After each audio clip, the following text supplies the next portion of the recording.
It's supposed to be clearing up. Well, all right, I know. We'll do it then. Oh, shut your noise, will ya? Just give me 5 minutes, please. Oh, 10 to 4, Christmas Day. I said, just breathe. Kids running around, smashing the gaff to pieces. Mother-in-law's on me. Whack the eating up. Dog spewed. Again. So, I don't know about you, but it's starting to do my Sweden. Oh, yeah, nice one, Harry, by the way, if you're watching. You should be watching. Your nan finished ages ago. This year, it's been pretty full on, innit, to be honest. You know, like that shambles down at Westminster. What a palaver that is. I mean, where are our leaders? Where are they? There's been more backstabbing than we have in Albert Square. It ain't any better for the Yanks, though, is it? You know, what an absolute melt they've got there. He don't want to turn up to memorials because it's raining. He don't fancy a little trip to Britain because there's people here that just don't like him. Leave off. Another one of them. Oh, I don't know, I just...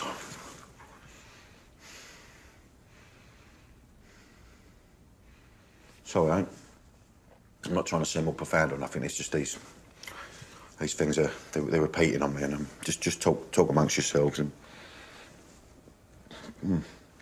Pardon me. Oh, there's no value in me getting all mardy.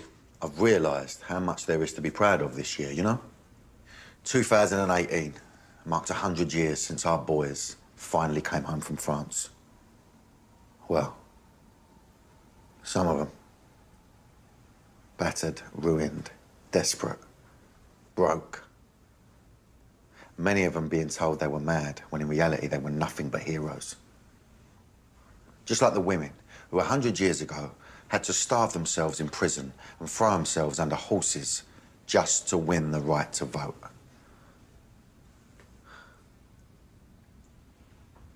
That's what I think we need more of. Heroes. Role models. If we need anything for 2019, it's for each of us to find who we look up to. Could be your mum, could be your dad, your stepdad, your nan, teacher, social worker, maybe even a handsome roguish actor off your favourite soap. I don't know. My dad, he went around when I was a kid. And, you know, I love him and that. You know, I don't blame him. I was brought up by my mum and my nan, and they were brilliant women. And they worked their socks off for me, but, I was angry. And I got into trouble, you know. I had the old bill round me gaff every 5 minutes. I was a wrong un. And no one knew how to help me. And then one day I found a father figure I didn't even know I needed.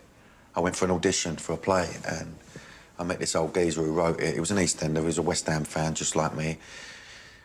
He thought I was all right, and he gave me the part.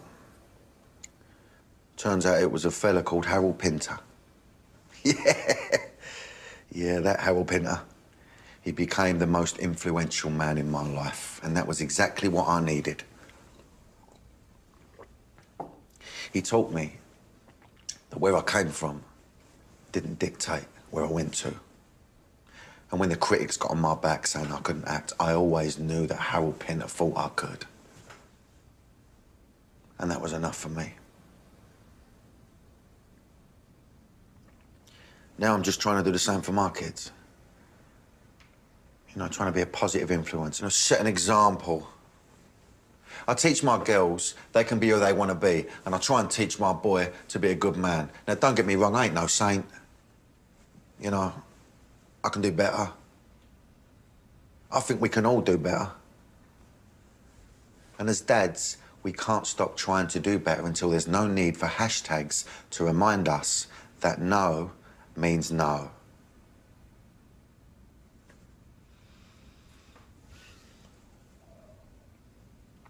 So what we saying then?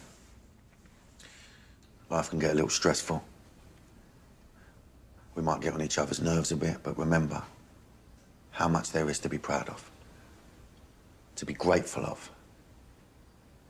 And get yourself a Harold, you know, if you can.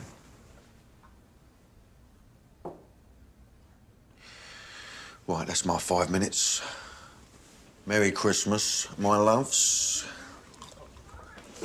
Right. I said keep the noise down. Turn it in, Ria. No, put it down.